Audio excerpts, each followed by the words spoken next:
বাংলাদেশিদের, যে তাদের কাছে কোরআন হাদিস থাকতে, নবীজির সিরত থাকতে, তাদেরকে মানবতা শিখাতে আসতে পশ্চিম দেশ থেকে।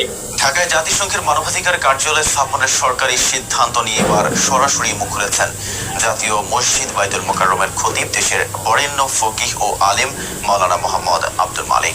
শুক্রবার জুমার পূর্ব বক্তৃতায় তিনি এক আবেগঘন ও জোরালো বক্তব্যে সরকারের সংশ্লিষ্ট পদক্ষেপের কঠোর সমালোচনা করেন।